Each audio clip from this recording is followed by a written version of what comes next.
Assalamualaikum warahmatullahi wabarakatuh.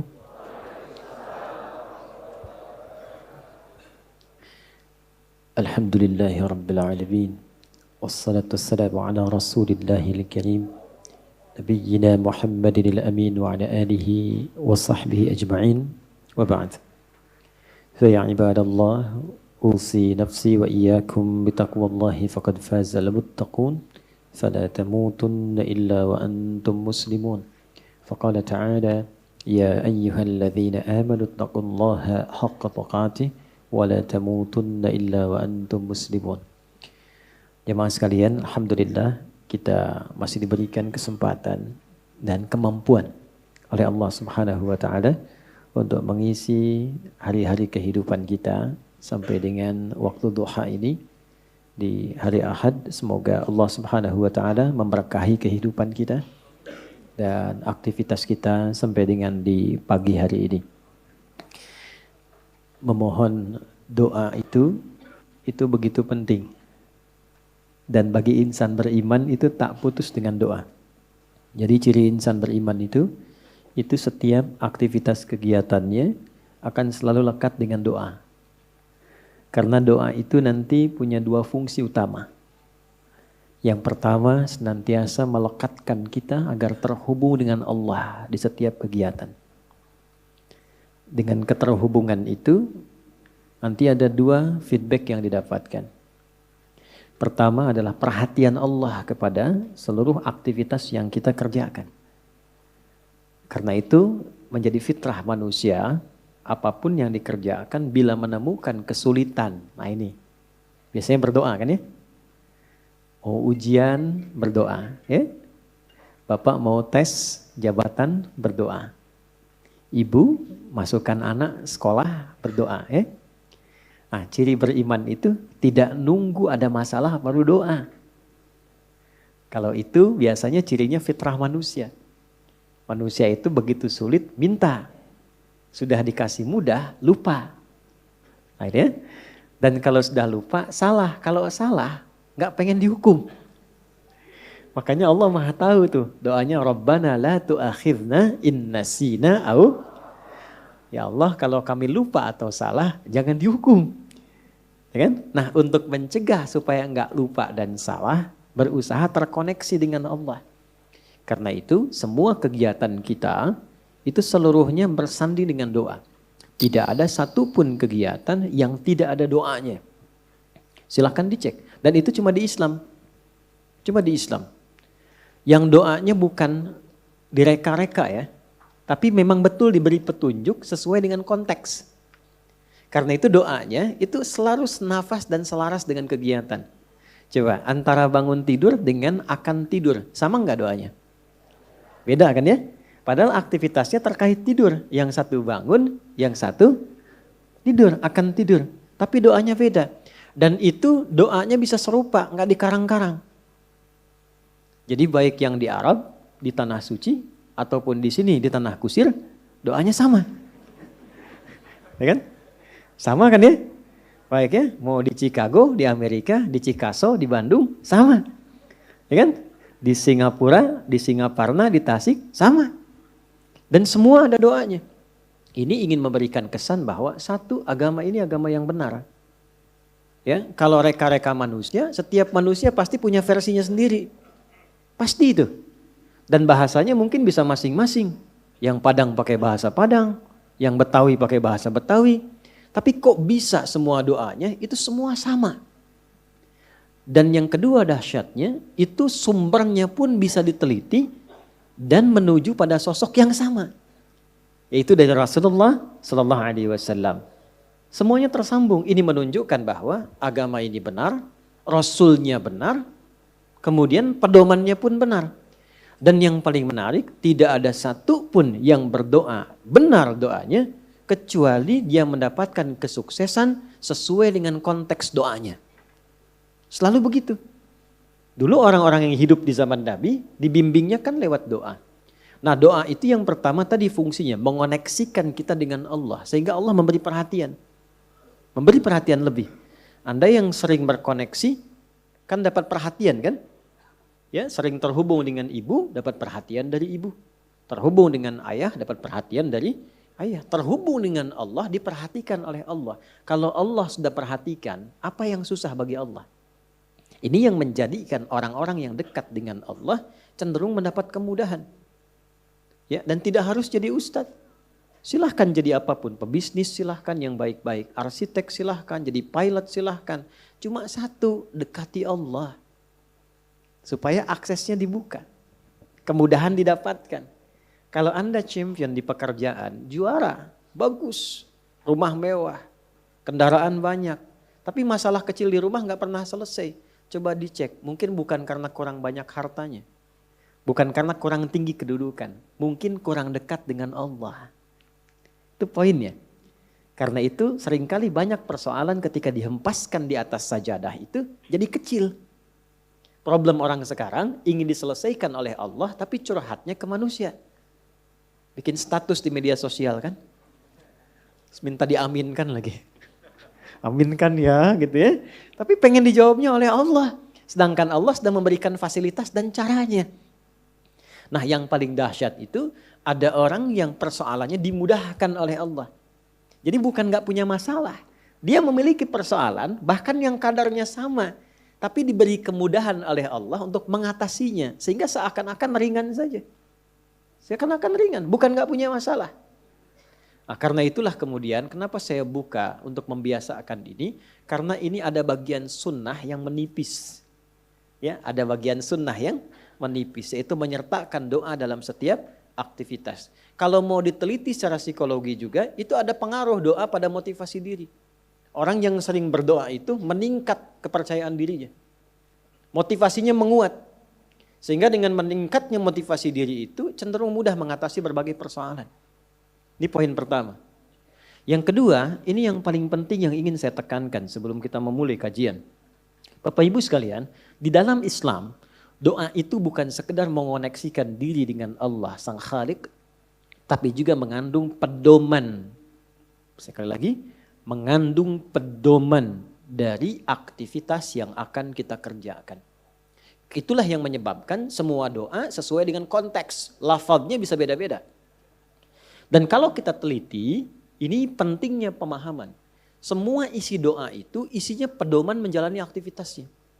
Ya, saya beri contoh begini misalnya. Tadi teman-teman kan masuk masjid ya.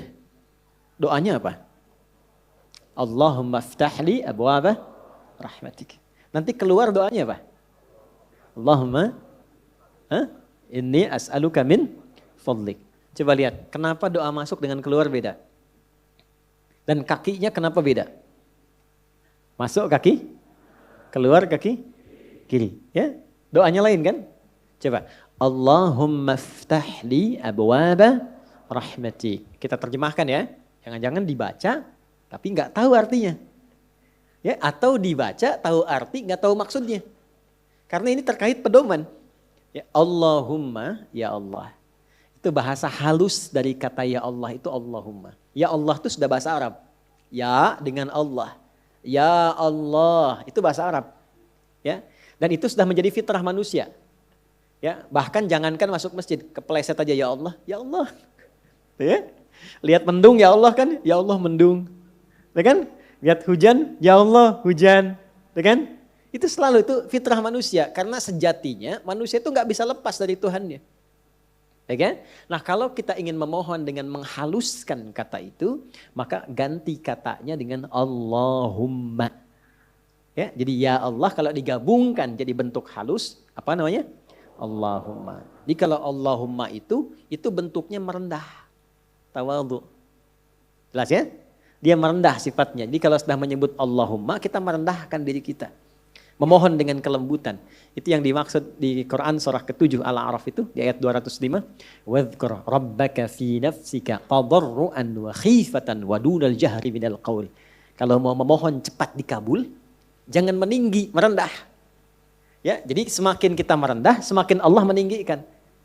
Jadi orang yang banyak sujud, kenapa diangkat derajatnya? Karena dia banyak merendah. Semakin merendahkan dirinya, semakin Allah angkat. Balik, semakin mengangkat, semakin direndahkan. Kenapa itu? Ya, Azazil itu yang terhormat. Azazil terhormat tuh di alam langit itu, terhormat. Ya, runtuh jadi iblis. dan jadi syaitan karena meninggi. Begitu dia tinggi, Allah rendahkan. Itu kan ada dialognya di Quran surah ke-7 kan, Al-A'raf ayat 12. Dibaca enggak Qurannya? Ya. Qala ma mana'aka alla tasjuda idh amartuk. Dia berkata, ana khairum minhu. Ya, qala ana khairum minhu, khalaqtani min narin wa khalaqtahu min tin. Allah menyampaikan, kenapa engkau tidak mau hormat kepada Adam ketika aku perintahkan? Bukan masalah sujudnya. Enggak penting sujudnya kata Allah. Yang penting itu yang perintahkan saya. Kenapa enggak patuh? Maka iblis mengatakan, ya, saya lebih hebat dibandingkan dengan Adam. Bukan levelnya yang dicipta dari tanah mesti hormat kepada yang dicipta dari api, mesti hormat kepada yang dicipta dari tanah.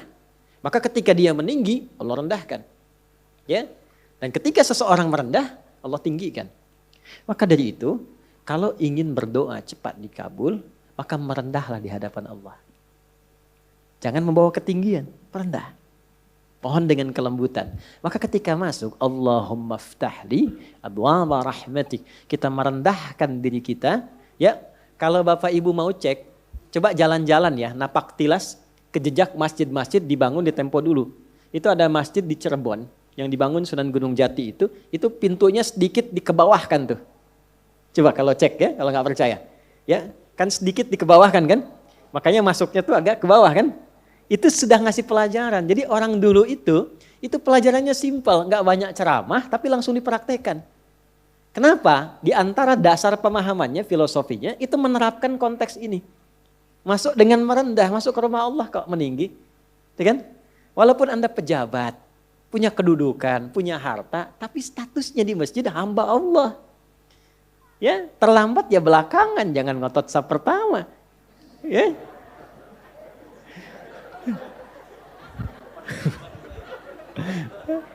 Kalau ini udah duluan tadi, udah nyambut nih. Sama. Apalagi imam di kantor. Ya, di kantor boleh jadi imam, jadi direktur. Tapi jabatan di kantor jangan samakan dengan di masjid. Babnya ada lagi. Ya. Dulu saya baru datang dari Tripoli itu, masuk pesantren, ada pejabat-pejabat itu yang tinggal pengen jadi imam. Karena merasa imam di kantor harus di masjid. Saya bilang bagus itu. Bagus. Cuman bacaannya agak kurang tepat. Sehingga telinga kadang sakit kalau dengar.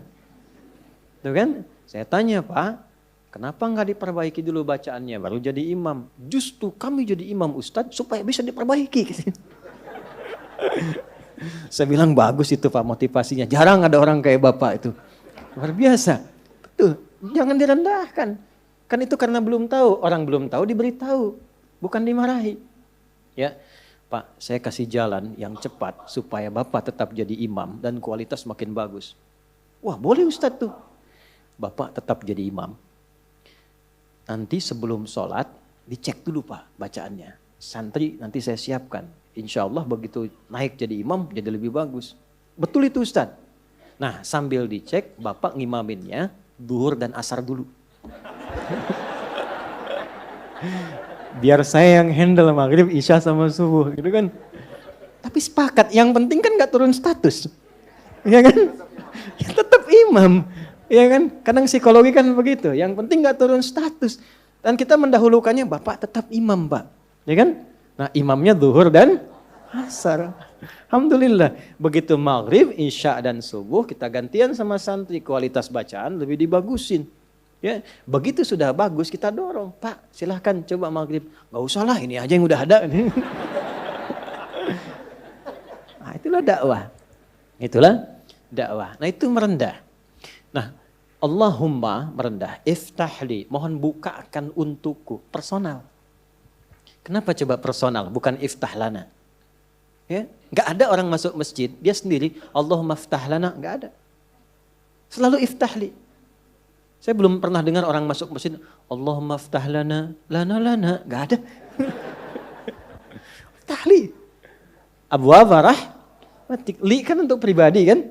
Nah, kemudian yang kedua. Yang ketiga. Allahumma iftahli. Yang ketiga. Abwaaba.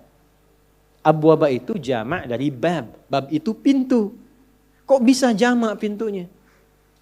Saya tanya, ibu waktu masuk ke dalam masjid lewat satu pintu atau banyak pintu? Satu pintu. Gak ada ibu masuk balik lagi lewat sana lagi. Balik, gak ada. Satu pintu. Kok bisa masuknya satu pintu, tapi mintanya banyak pintu? Baba rahmatik. Nah, ini rahasianya. Baik. Nah, saya mau bagi sedikit sebelum kita mulai, tapi tolong catat ya. Catat betul-betul. Ini rahasia di antara kita.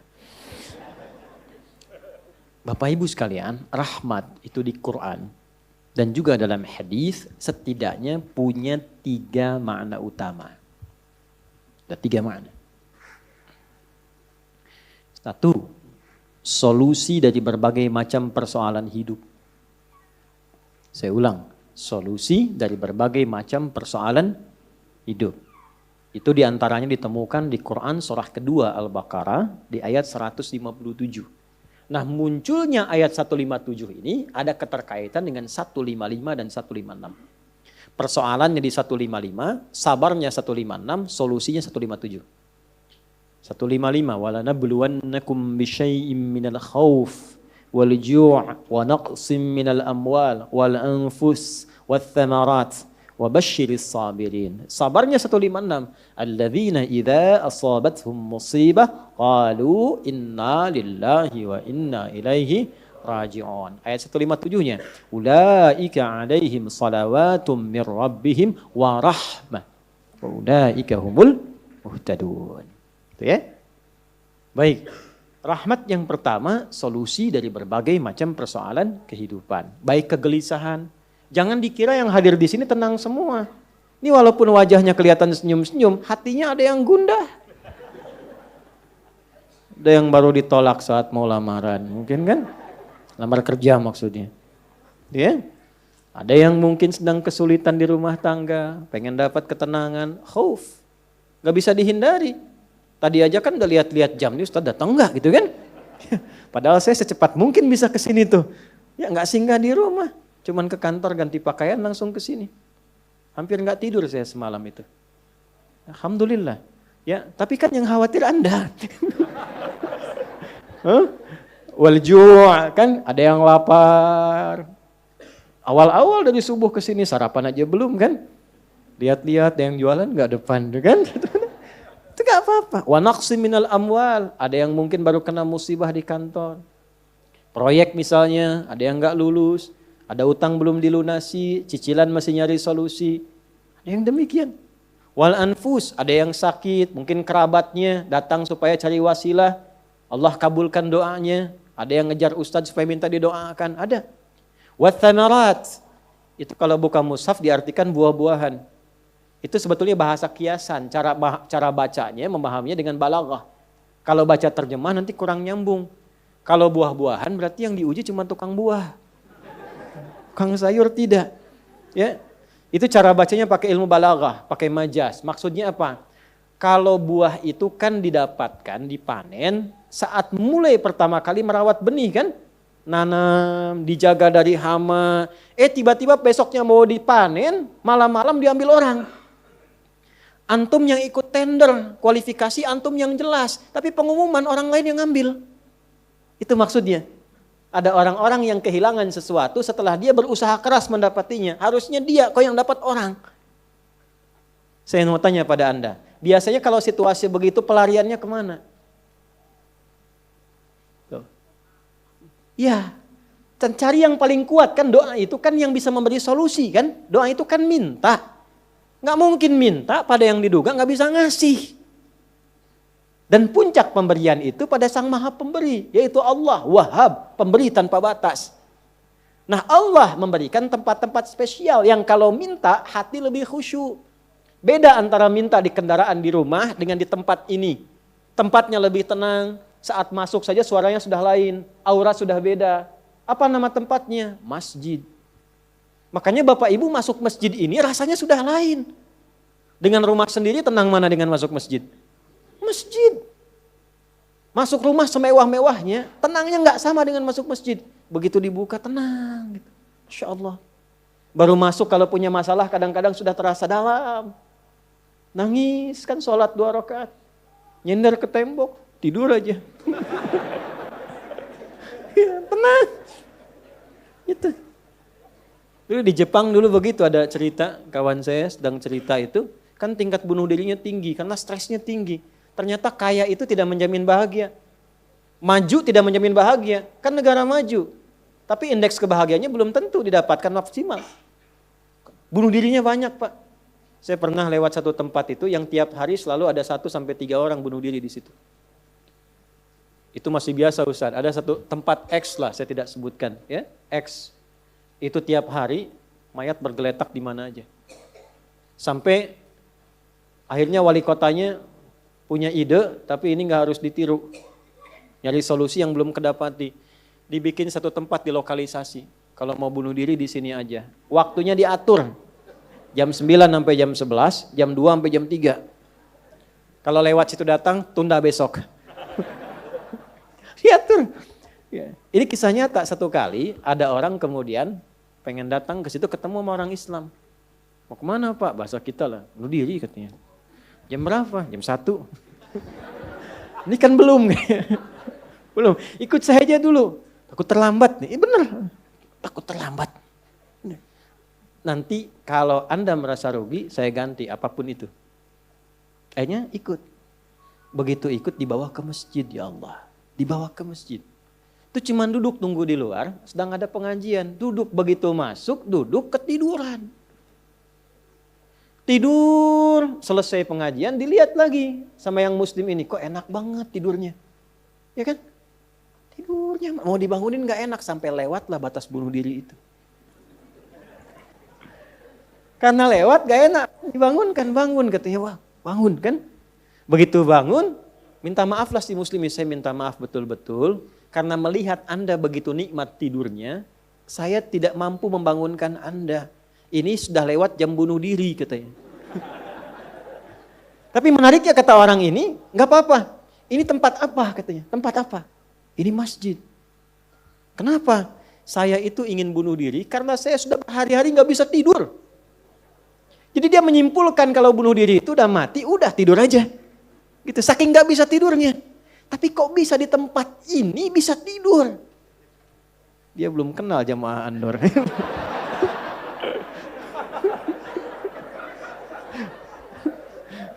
Tidur. Maka diperkenalkanlah dengan masjid. Masjid. Masuk Islam, Pak. Syahadu an la ilaha illallah, syahadu anna Muhammad Rasulullah. Itu cuman numpang istirahat samping masjid, masuk Islam. Asbabnya tidur. Tuh. Orang ketiduran masuk Islam. Habis masuk Islam jadi rajin. Ada orang sudah muslim. Masuk masjid banyak tidurnya. Ya. Ayo bangun. Ya. Baik, itu satu. Jadi ternyata kenapa yang pertama rahmat? Karena Allah tuh maha tahu. Gak ada di antara hidup kita yang gak punya masalah. Pasti punya persoalan. Kalau sedang ditimpa persoalan, diuji, sabar dulu. Kata Allah, terima dulu. Karena hakikat dari ujian itu untuk meningkatkan kualitas hidup. Dan gak mungkin diuji kalau gak mampu. Gak mungkin. Kaidahnya kan jelas. La yukallifullahu nafsan illa. Jadi kalau ada ibu sedang diuji masalah sekarang begitu berat. Memang yang mampu cuma ibu, Bu. Saya gak mampu.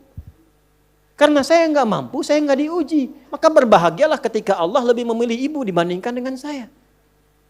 Sabar dulu. Dan hikmahnya apa? Ada nanti sesuatu yang besar di depan, yang butuh kesabaran lebih.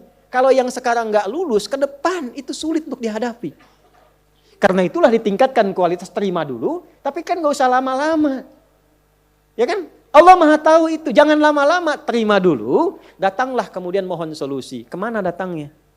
Masjid. Maka dari itulah ketika masuk, Anda mengatakan, Allahumma ftah li abwaba rahmatik. Di antara itu minta solusi. Makanya ketika masuk merendah, sholat 2 rakaat, begitu sholat, mintalah sesuai kebutuhan Anda yang dirasakan pada saat itu. Itu fikihnya. Nah kalau nggak tahu fikihnya, nanti itu nggak kepake, sayang, peluang hilang. Padahal mungkin itu cara Allah untuk bisa mengabulkan apa yang kita mohon. Jelas? 1. 2, itu ampunan dari dosa yang sudah berlebih. Namanya israf.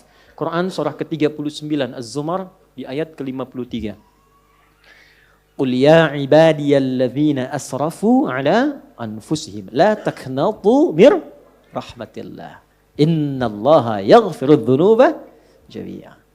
Duhai hambaku, tuh masih disebut hamba. Siapa di antara kita di sini yang merasa tidak punya dosa? Boleh angkat tangan. Boleh, silakan. Saya selesai pulang. Pasti setiap kita merasa itu. Dan tidak sedikit orang-orang yang ingin taubat itu mencari tempat. Nah, tidak ada tempat yang paling ideal kecuali ke masjid. Kalaupun gak ada orang, gak apa-apa. Datang, masuk. Masuk, Pak. Mungkin yang menghambat rezeki itu dosa. Yang menghambat perbuatan belum bisa jadi baik, dosa. Ya, mohon maaf, dengan berbagai jenisnya. Dengan berbagai jenisnya. Maka yang terbaik apa? Datang ke masjid. Datang ke masjid. Ya. Ini kisah nyata di masa lalu. Makanya sering baca tuh yang baik-baik lah, kisah salafus saleh, orang-orang saleh di masa lalu. Ada seorang hamba rajin salatnya. Ini sahih riwayatnya, sahih. Rajin salat. Tapi yang menarik tertuliskan, ya, ketika malaikat itu mendapat informasi, di aras tertuliskan. Ini termasuk bagian dari ahli neraka. Tapi salat. Perhatikan ya, perhatikan. Ini nanti terkait juga dengan hadis, kalau Anda baca Al-Arba'in, nomor hadis yang keempat itu. Ya, terkait dengan bab takdir. Bagaimana kemudian ikhtiar seorang hamba itu, ya, menjadikan ia berubah dari salah menjadi soleh. Dan sangat dicintai oleh Allah. Oke? Maka apa yang terjadi? Bapak Ibu sekalian, tiba kemudian, si malaikat itu, ini kisah sahih yang sampai, lalu menyampaikan, kasihan pada orang ini, kok kelihatannya ibadah tapi tertulis ahli neraka. Maka disampaikan dengan cara yang Allahu a'lam, apakah menyamar atau bagaimana, tuliskan. Kamu kok terus-terusan sholat? Padahal belum tentu baik di mata Allah. Belum tentu menjadi bagian ahli surga. Perhatikan jawabannya. Tujuan saya sholat ini bukan karena surga atau neraka. Tujuan sholat ini bukan karena saya dipandang baik atau buruk. Tapi tujuan sholat ini saya ingin mengagungkan Allah Subhanahu wa ta'ala. Perhatikan. Dan nanti ini menjadi cara bagi seseorang yang ingin bertobat. Jadi kalau ingin bertobat, tobatnya ingin benar, carilah perhatian Allah. Yang penting ridha Allah. Terus saja tobat. Tobat sampai merasakan kenikmatan tersambung dengan Allah. Itu maksudnya. Jadi begitu keluar kalimat itu yang mengguncang arasy. Itu yang dijadikan oleh Allah pelajaran. Bahkan pada alam malaikat untuk mengenal bagaimana rahmat Allah itu diberikan. Mudah bagi Allah membuka, merubah, memutar, mudah. Tapi Allah ingin memberikan pelajaran bahkan di alam malaikat bagaimana kasih Allah diberikan. Begitu kalimat itu muncul, apa yang terjadi? Maka berubahlah di arasy namanya menjadi ahli surga.